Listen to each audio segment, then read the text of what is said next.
Acordo feito em audiência gera direito a honorários sucumbenciais?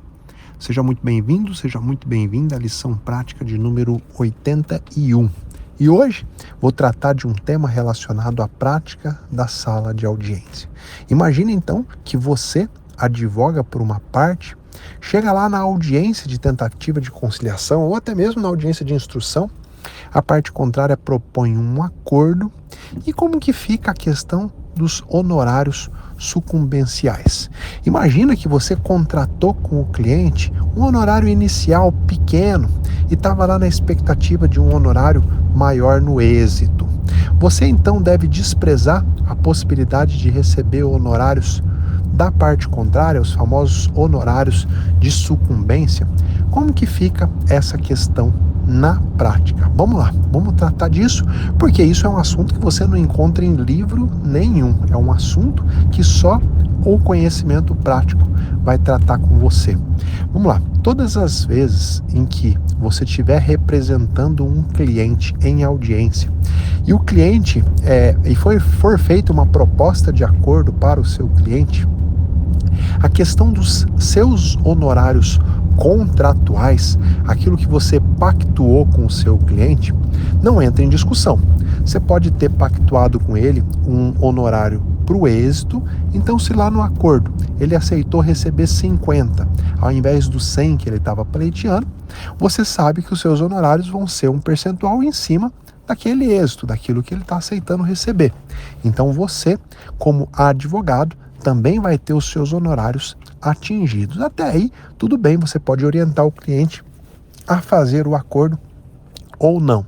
Agora, com relação à sucumbência, o que é a praxe? O que é o comum?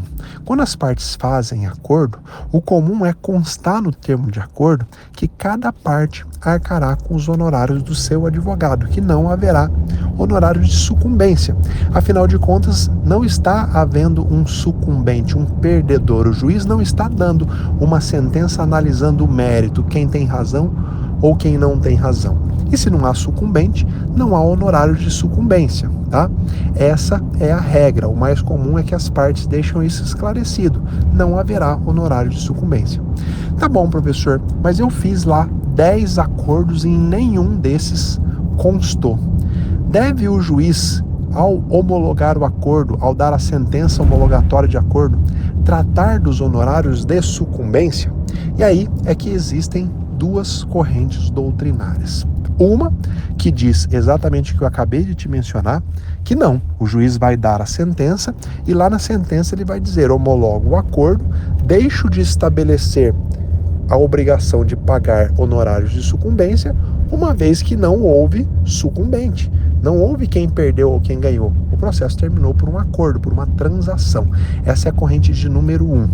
Mas existe a corrente de número 2, que fala que sim, o juiz deve arbitrar verba de honorários de sucumbência, tendo como base o princípio da causalidade.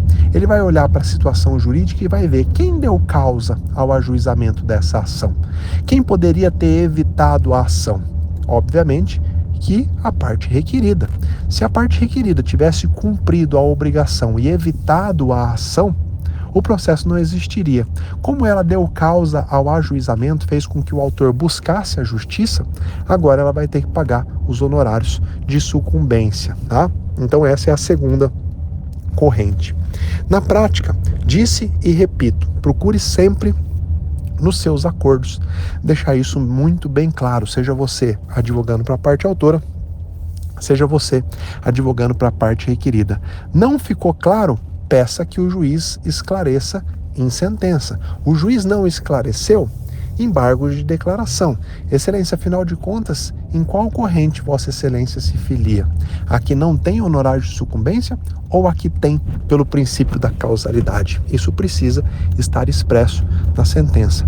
Mas disse e repito, a praxe é que nada se estabeleça porque as partes em acordo já constam. Cada qual vai arcar com os honorários do seu advogado e não haverá honorário de sucumbência. Geralmente também se consta uma cláusula com relação às custas, tá? Que cada parte arcará com metade do valor das custas e despesas processuais, ou a parte autora fica responsável pelo pagamento das custas e despesas que ela já arcou e eventuais custas e despesas finais para o arquivamento do processo ficam sob a responsabilidade da parte requerida. Veja que em âmbito de acordo, as partes são livres para transacionar, para uma propor e a outra aceitar ou não.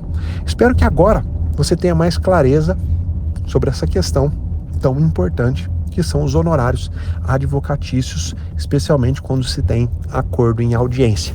Mais uma lição prática, espero estar agregando para a sua vida e espero te ver na nossa próxima lição. Fica com Deus.